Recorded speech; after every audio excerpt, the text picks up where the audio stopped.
Bien, bonjour à tous. Deux questions cette semaine, celle d'Olivier Servat sur la drépanocytose et celle de Charles de Courson sur le scandale dit du Cum-Cum, qu'il aura l'occasion de nous détailler. Avant d'aborder les sujets de la semaine sur l'énergie, les retraites et le reste, je vous propose de passer la parole à Olivier Servat. Merci Harold, bonjour à toutes et à tous. Question d'actualité, drépanocytose. Peu connue du commun des mortels, pourtant, c'est la première maladie génétique au monde et en France.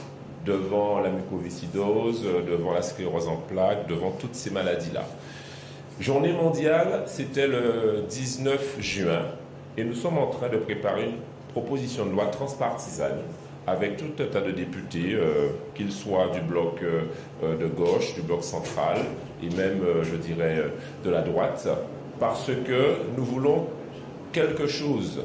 Que cette maladie, comme l'avait promis le président de la République, soit reconnue grande cause nationale en 2026. Nous souhaitons ensuite qu'elle soit reconnue maladie invalidante. Ça n'est pas le cas aujourd'hui et ça a des conséquences sur la prise en charge, notamment en termes de personnes en situation de handicap. Qu'est-ce que la drépanocytose? En fait, c'est une problématique des globules rouges qui normalement sont ronds et sont sous forme de faucilles. Et donc, lorsqu'ils circulent dans les vaisseaux sanguins, ils font un mal atroce, un mal pire que tout selon ceux qui la vivent. Elle tue, bien évidemment, beaucoup. Et surtout, elle est peu connue parce qu'elle ne concernait auparavant que les personnes noires ou métissées. Sauf qu'aujourd'hui, depuis l'année dernière en France, c'est un dépistage obligatoire. Ça n'était pas le cas auparavant, c'était que pour les populations à risque. Et on a entre 400 et 600 malades nouveaux chaque année. Et comme vous l'avez bien compris que le métissage au monde et en France ne va pas s'arrêter, eh bien nous sommes de plus en plus concernés par cette maladie. Et souvent des personnes non noires ou métissées sont concernées aussi. Donc c'est d'où l'intérêt de cette question-là. Merci.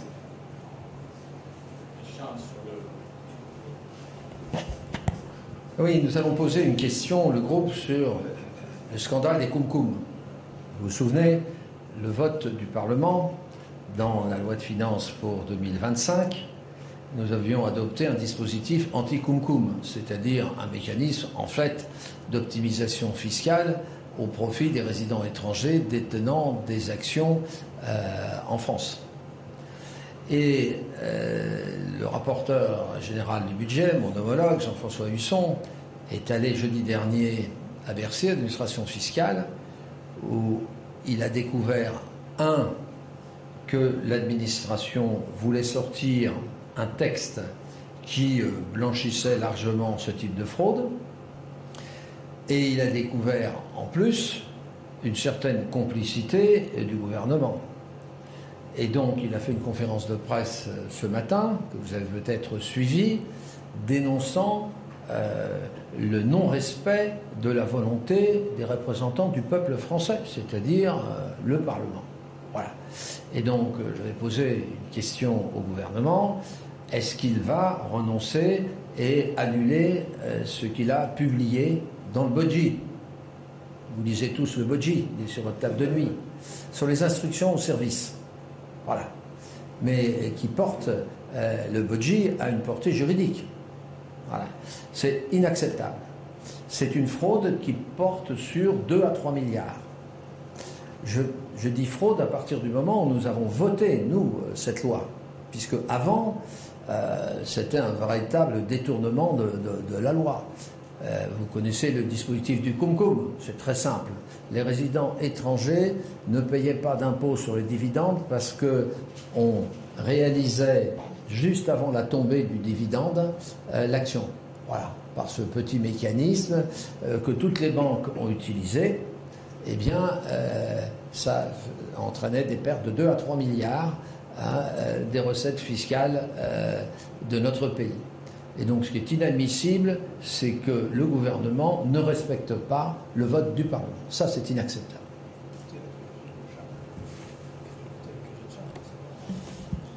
Merci. Alors, avant de passer aux questions, je voudrais signaler sur les sujets de la semaine que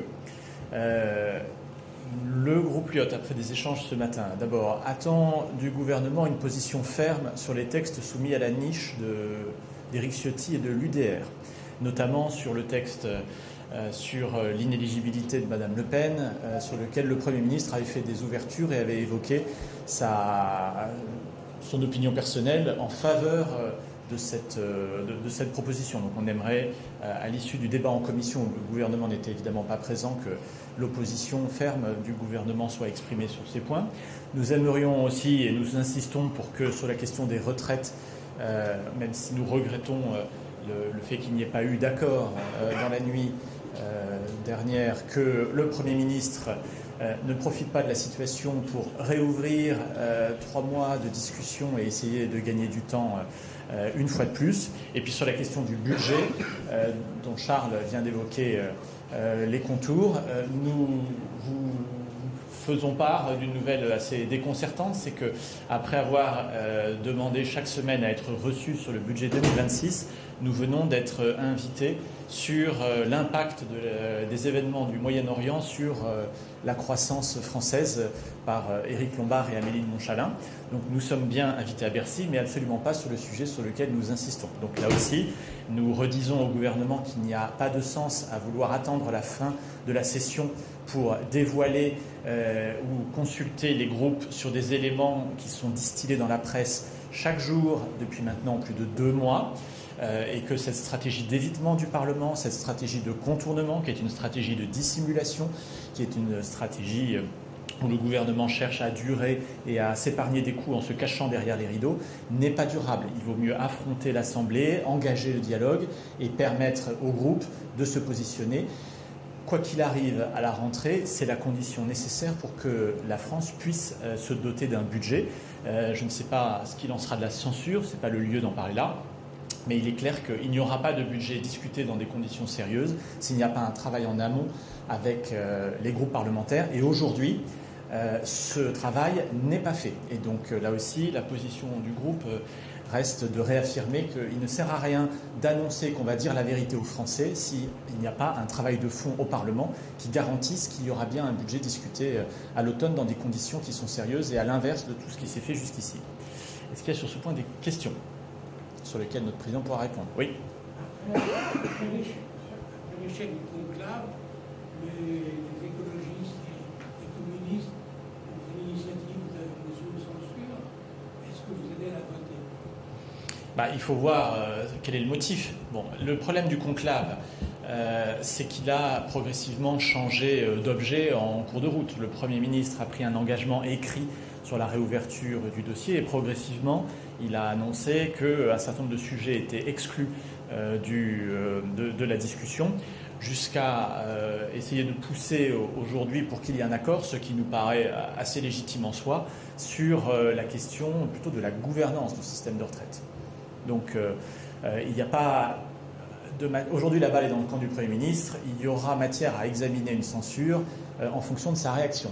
Et si sa réaction est de vouloir gagner du temps, comme il l'a de façon assez grossière fait lundi dernier, dernier jour des discussions, de réunir les partenaires sociaux pour leur annoncer et leur proposer une nouvelle mesure qui serait une prime qui existe déjà à moitié et en leur proposant aux partenaires sociaux de prendre le temps d'examiner cette nouvelle proposition qui a fait flop, ces manœuvres d'évitement ne sont pas acceptables. Et donc aujourd'hui, la balle est dans le camp du Premier ministre, donc nous attendons de lui qu'il prenne ses responsabilités et qu'il permette aussi au pays d'avancer.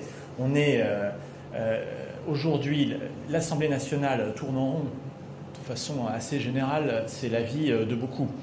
Mais elles tourneront parce que nous sommes pris dans un triangle des Bermudes permanent avec la fiscalité, l'immigration et les retraites qui sont 3 débats que nous refaisons sans cesse et sempiternellement sans qu'à aucun moment nous puissions en sortir. Donc je pense que la première responsabilité du gouvernement, c'est de permettre au pays d'avancer et d'examiner tous les autres sujets qui sont portés par les Français, que nous essayons, nous, de porter à travers nos questions au gouvernement, les problèmes du quotidien, les problèmes de services publics, les problèmes d'éducation, les problèmes de sécurité au quotidien, qui sont absolument fondamentaux et qui déterminent aussi la confiance des citoyens dans notre système.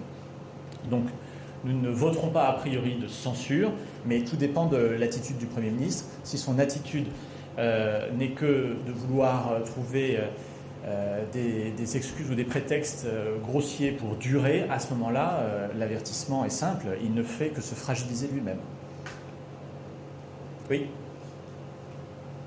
quelle est votre position sur le reste des textes de la niche UDR dont vous avez parlé un peu tout à l'heure, notamment sur l'interdiction de mariage avec un étranger en situation irrégulière ou sur les prisonniers qui contribueraient à leurs frais d'emprisonnement, puisqu'un de vos députés, Christophe Negelen, avait déposé une proposition de loi dans le même esprit, même si elle était plus détaillée que celle-ci. Alors, sur les textes, il y a toujours l'art et la manière, il y a l'esprit et le détail. Donc, je passe peut-être la parole au président pour faire l'exposé plus synthétique de la position du groupe sur les différents textes. Merci Harold. Je t'en prie. Sur les deux textes que vous avez évoqués. Le premier sur la question du mariage. Ça ne va pas vous surprendre si je vous dis que cette proposition de loi me paraît quasi choquante et en tout cas que je ne la soutiens clairement pas du tout et que les députés de mon groupe ce matin l'ont évoquée bien sûr et qu'elle n'est dans l'état absolument pas soutenue. Sur la seconde, ça traitait du financement par les détenus de leur propre séjour. Alors écoutez, là aussi, si la question est de dire nos conditions de détention, c'est Topia que nous avez d'ailleurs alerté sur ce sujet, nos conditions de détention dépendront demain de notre capacité à financer le séjour ou pas, il n'en est pas question. Après, si certains envisagent de faire payer sur des biens mal acquis une partie d'un séjour qui se déroulerait exactement dans les mêmes conditions que n'importe quel autre détenu, ça peut être discuté. Il me semble que ce n'est pas ça qui est aujourd'hui en question, en tout cas je dis dans la niche du groupe UDR. Donc voilà, j'essaie de répondre assez clairement à votre question. En tout cas, quand on parle de la question des détentions, je pense plutôt qu'il faudrait traiter des conditions dans lesquelles nos détenus sont traités en France avec une quelle est la formule ? Surpopulation absolument inadmissible. Donc c'est plutôt par celui-là que nous aurions traité la question que par la question du financement. Mais encore une fois, il est inenvisageable et inacceptable que des détenus aient des conditions différentes dans ce pays sous prétexte qu'il ait des niveaux de revenus différents, d'autant plus s'ils sont mal acquis. Mais notons là aussi sur ce sujet une prodigieuse capacité à toujours déplacer le sujet par rapport au sujet essentiel et à permettre du coup à l'Assemblée nationale de dévier vers un débat sur des queues de cerises qui correspondent à peu près 1% du problème que se posent les Français au quotidien. Donc voilà la ligne majoritaire du groupe. D'autres questions ? Il est 15. Eh bien, je vous remercie.